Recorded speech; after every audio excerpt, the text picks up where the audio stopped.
আপনাদের প্রত্যেককে স্বাগত। এই মুহূর্তে গুরুত্বপূর্ণ সংবাদ নিয়ে আপনাদের সঙ্গে আমি রয়েছি শতাব্দী। আজ 5 সপ্তাহ ধরে চাপ শ্রমিকদের মিলছে না বকেয়া বেতন এবং সেই সঙ্গে তারা বিক্ষোভ দেখাতে শুরু করেছে। বাধ্য হয়ে তারা কাজ বন্ধ রাখছে। অবশ্য এমনই ছবি ধরা পড়েছে নকশালবাড়ির অটল চা বাগানে, যেখানে 5 সপ্তাহ ধরে তারা মজুরি পাচ্ছেন না এবং যার ফলে তারা কাজ বন্ধ রেখেছেন, বিক্ষোভ দেখাতে শুরু করেছেন এবং সেই সঙ্গে শিলিগুড়ি মহকুমার পরিষদের অন্তর্গত নকশালবাড়ি অটল চা বাগানে কাজ বন্ধ রেখে তারা বিক্ষোভে সামিল হয়েছেন। অবশ্যই দিন সকাল থেকেই কাজ বন্ধ রেখে শ্রমিকরা ম্যানেজারের কার্যালয়ে এসে ঘেরাও করে বিক্ষোভ দেখাতে থাকেন। এই বিষয়ে চা শ্রমিক দিলীপ মুন্ডা তিনি জানিয়েছেন যে আমাদের একটা সমস্যা শুধুমাত্র আমাদের মজুরি, তার কারণ 5 সপ্তাহ ধরে আমরা আমাদের প্রাপ্য মজুরি পাচ্ছি না। আমাদের বড় সাহেব সবসময় বলে আসছে যে এই সপ্তাহে দেবে, কিন্তু দেয়া হচ্ছে না এবং সেই সঙ্গে তারিখের পর তারিখ তাদেরকে দেওয়া হচ্ছে, এখনো পর্যন্ত তারা তাদের প্রাপ্য টাকা পাচ্ছে না, এমনটাই অভিযোগ তারা তুলছেন।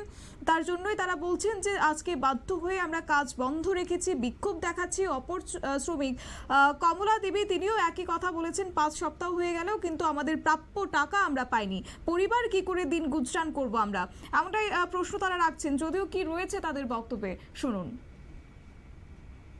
मुंडा क्या क्या समस्या हुआ है? समस्या यहाँ पर चाय बागान लेके हुआ है, क्योंकि पेमेंट नहीं हो रहा है 5 सप्ताह से, और इसी कारण से जितना बैठा हुआ है, क्योंकि 5 सप्ताह से यहाँ पर पेमेंट नहीं हुआ है।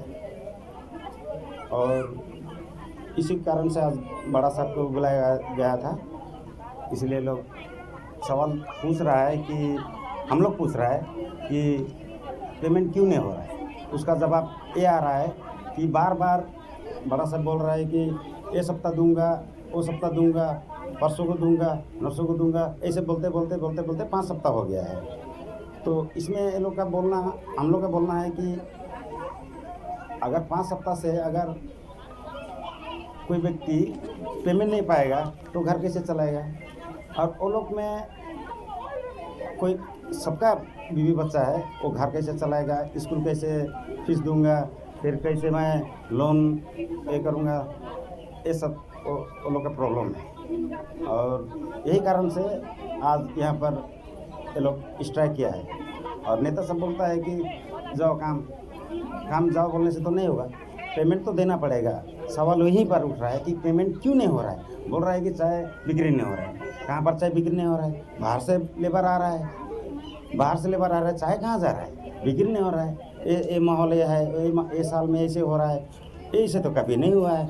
72-70 साल 200 साल से हम लोग के पूर्वज से काम कर रहे हैं हम लोग यहाँ पर, माता पिताजी दादा से, आज तक ऐसे नहीं हुआ है, आज क्यों हो रहा है। सवाल ये है, यही जवाब ये लोग हम लोग चाहते हैं। मैनेजर बोल रहा है कि सामने छुट्टी है, छुट्टी के बाद में मैं नेक्स्ट में दूंगा, शुक्रवार को दूंगा बोल रहा है, फिर हो जाएगा हम लोग का 6 हफ्ता में हम लोग कैसे ना, आप लोग जैसे আপনারা শুনলেন বাগান শ্রমিকদের বক্তব্য। অবশ্য তারা বলছেন যে অবিলম্বে বাগান কর্তৃপক্ষকে আমাদের প্রাপ্য মজুরি দিতে হবে, তা না হলে আমরা এইভাবেই কাজ বন্ধ রাখব। যদিও বিষয়টি নিয়ে বাগানের ম্যানেজার নবীন কুমার যোশী তিনি কিছু বলতে রাজি হয়নি সংবাদ মাধ্যমের ক্যামেরার সামনে। শ্রমিকদের মজুরি দিতে না পারায় তিনি ব্যথিত, তবে দ্রুত মজুরি দেওয়ার চেষ্টা চালানো হচ্ছে। শুধুমাত্র আর্থিক অনটনের জন্য মজুরি আটকে রয়েছে। অবশ্য দ্রুত সমস্যার সমাধান হবে বলে বাগান কর্তৃপক্ষ আশ্বাস দিয়েছেন শ্রমিকদের। নিয়ে নিচ্ছে ছোট্ট একটি বিজ্ঞাপন বিরতির সঙ্গে থাকুন।